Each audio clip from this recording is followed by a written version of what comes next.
Assalamualaikum warahmatullahi wabarakatuh.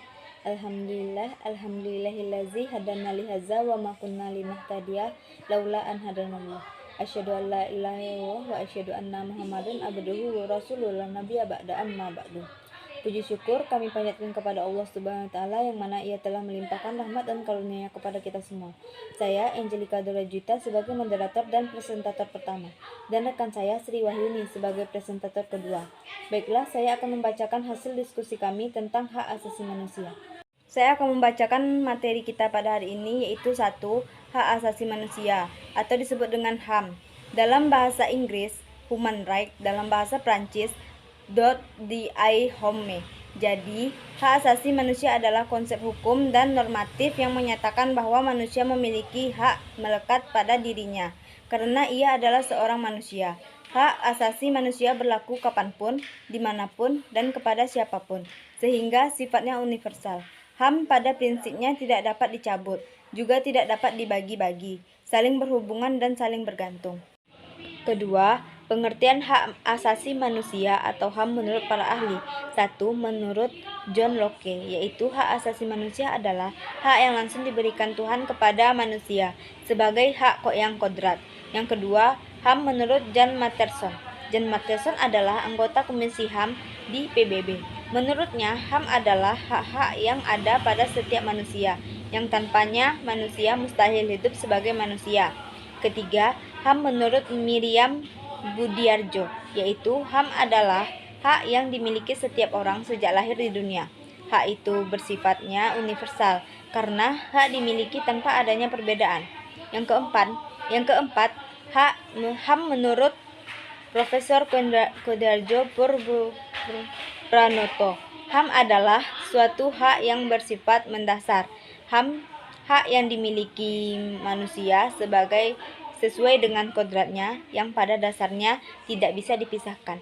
5. HAM menurut Undang-Undang Nomor 39 Tahun 1999. HAM adalah seperangkat hak yang melekat pada diri manusia sebagai ciptaan Tuhan Yang Maha Esa. 3. Sejarah hak asasi manusia di Indonesia. Hak asasi manusia di Indonesia dianggap sakral, diperjuangkan sepenuh jiwa, serta sangat sejalan dengan kehidupan berbangsa dan bernegara. Indonesia telah ikut bersama negara lain untuk memperjuangkan HAM, memasukkan rasa kemanusiaan dalam perundangan, sebab hal tersebut merupakan fundamental. Pancasila sebagai dasar negara Indonesia sepenuhnya mendukung dan menjunjung tinggi penegakan hak asasi manusia. Di awal kemerdekaan Indonesia, tokoh seperti Muhammad Hatta merupakan orang yang paling vokal dalam menyuarakan HAM. Indonesia dalam memperjuangkan haknya sebagai bangsa harus melewati beberapa fase, seperti halnya pembentukan organisasi. Organisasi yang didirikan tersebut mewadahi banyak orang di mana untuk merasa sadar bersama-sama memiliki hak-hak yang harus diperjuangkan dan dicapai. 4. Sejarah penegakan HAM di Indonesia pasca kemerdekaan, yaitu tahun 1945 sampai 1950, merupakan pasca lepasnya Indonesia dari Belanda, serta secara tak sah telah merdeka. Pada masa ini, Indonesia memperjuangkan HAM yang bersangkutan dengan masalah-masalah kemerdekaan serta menyampaikannya dan mengemukakan pendapat di muka umum. Pada 1950 sampai 1959, masa di mana HAM mulai berhasil tegak, ditandai banyaknya partai politik dengan ideologi masing-masing, serta pers memiliki kebebasan dalam menyampaikan fakta yang terjadi. Pada tahun 1966 sampai 1998, masa di mana Presiden Soeharto menjabat 30 tahun lamanya. Pada masa pemerintahan ini lebih bersifat defensif, serta pers tidak diberikan ruang untuk bertegak. Di masa ini juga banyak yang terjadi pelanggaran-pelanggaran HAM.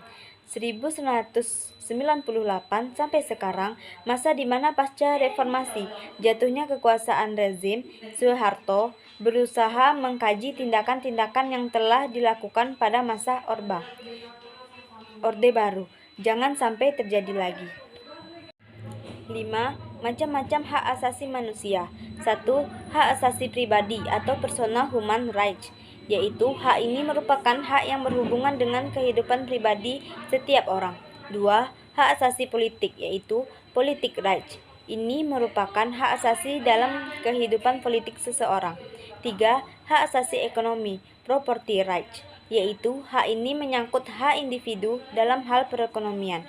4. Hak asasi peradilan, procedural rights, yaitu hak dalam memperoleh perlakuan sama dalam tata cara pengadilan. 5. Hak asasi sosial budaya, hak terkait dalam kehidupan bermasyarakat. 6. Hak asasi hukum, yaitu legal equality rights, yaitu hak untuk mendapatkan kependudukan yang sama dalam hal hukum dan pemerintahan. Baiklah, materi selanjutnya akan disampaikan oleh Sri Wahyuni. Kepada Sri Wahyuni, akan melanjutkan materi selanjutnya, yaitu ciri-ciri hak asasi manusia. Ciri-ciri hak asasi manusia terbagi menjadi 4. Yang pertama, HAM tidak dapat diberi kepada seseorang melainkan atau merupakan hak semua orang, baik itu hak sipil, politik, ekonomi, sosial, dan hak budaya. Kedua, hak tidak dapat dicabut, dihilangkan, atau diserahkan. Ketiga, HAM bersifat hakiki, yaitu hak yang sudah dari sejak manusia dalam kandungan. Keempat, HAM bersifat universal sehingga berlaku bagi semua manusia, tanpa memandang status, suku, gender, dan perbedaan lainnya. HAM dalam Perundang-undangan Nasional. Dalam Perundang-undangan Republik Indonesia, paling tidak terdapat bentuk hukum tertulis yang membuat aturan tentang HAM. Pertama, dalam Konstitusi Undang-Undang Dasar Negara. Kedua, dalam Ketetapan MPR atau TAP MPR. Ketiga, dalam Undang-Undang. Keempat, dalam Peraturan Pelaksanaan Perundang-undang, seperti Peraturan Pemerintah, Keputusan Presiden, dan Peraturan Pelaksana lainnya. Kelebihan pengaturan HAM dalam konstitusi memberikan jaminan yang sangat kuat karena perubahan dan atau penghapusan satu pasal dalam konstitusi seperti dalam ketatanegaraan di Indonesia mengalami proses yang sangat berat dan panjang, antara lain melalui amandemen dan referendum.